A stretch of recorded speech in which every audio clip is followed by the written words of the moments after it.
চাঁদপুরের ইলিশের খ্যাতি ও চাহিদা থাকায় নদীতে মাছ ধরা থেকে শুরু করে বাজারে বিক্রি পর্যন্ত বেশ কয়েকবারের হাত বদলে বাড়ছে দাম। যদিও জেলে ও ক্ষুদ্র ব্যবসায়ীরা বলছেন, সাগর থেকে ইলিশ নদীতে পর্যাপ্ত না আসায় দাম আকাশচুম্বী। চাঁদপুরের হাইমচরের চর ভৈরবী হতে মতলব উত্তরের ৬০ নল পর্যন্ত মেঘনা ও পদ্মা নদীর প্রায় ৭০ কিলোমিটার এলাকাকে ইলিশের অভয়ারণ্য বলা হয়। কিন্তু ইলিশ ধরায় নিষেধাজ্ঞা, নানান বৈজ্ঞানিক পরীক্ষা নিরীক্ষাতেও যেন এ মাছটি ক্রেতার চাহিদা অনুযায়ী কম দামে বাজারে মিলছে না। আমাদের এই নদীতে মাছ নাই, কারণ হইলো নদী শুকায় গেছে, চরবায় গেছে, কোনো নাল নাই, খাড়ি নাই, এই কারণে নদীতে কোনো মাছ নাই।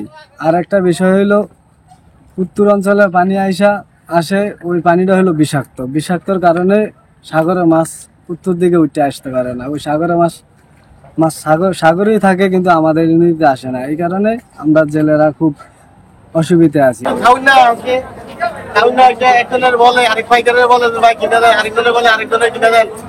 সমস্যা বুঝছেন, 10 জন পাইকাররা আহে মাছ কিনতে কিনা করবো, কিছু কমে কিনবো, কিন্তু দাম বাড়ায় হেরা কিনে নিবো। ওই পাইকার ধরে পাইকাররা দাম বাড়ায়, পাইকার কত হয়েছে, পাইকাররা কিনে দিলেই তো পাইকার লাভ। এই জন্য মনে করেন দামটা একটু বেশি।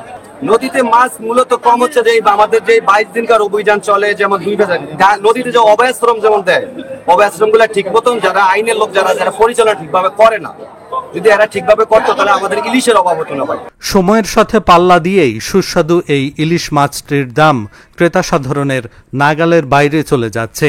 তবে নদীতে পর্যাপ্ত ইলিশ না পাওয়া নিয়ে নানা মন্তব্য জেলে, ক্ষুদ্র ব্যবসায়ী ও ক্রেতা সাধারণের। বলতে ভাই, এই যে বর্ষা সিজন যাইতে আছে বর্তমানে, আপনার ধরুন অহনো আমরা গাঙ্গে গেলে আপনার তেলের দাম দেন হয়ে যায়, মাছ নাই কেন নদীতে। যে জায়গায় মাছ পাইতাম বর্তমানে 20,000 25,000 টাকা করে, এই জায়গায় মাছ বেশি 2,000 3,000 টাকা। এর একটা না খরচ আছে আপনার 1700-1800 টাকা। আমাদের এই নদী গেছে শুকায়া, এই জন্য শুকনা নদীর ভিতরে মাছ আসে না। হ্যাঁ, নদীটা যদি সরকার কাইটা দিত তাহলে মাছটা আইতো বেশি, যার কারণ বিভিন্ন অঞ্চল আমাদের চরপর্বী মানুষ আছে, আইলে যেটা 10,000 টাকা আমরা বিক্রি করি, এটা 12,000 টাকা জায়গা।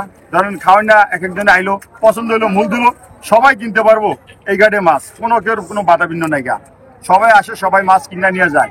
এই কারণে চাহিদাটা বেশি ইলিশ মাছের। মৌসুম বদলের পর নদীতে জেলের জালে ইলিশ ধরা পড়লে দাম কমবে বলে বিশ্বাস মৎস্য আড়ত পরিচালকের। আগে থেকে এখন বর্তমানে মাছের কেজি প্রতি কেজিতে 2 থেকে 300 টাকা কম আছে।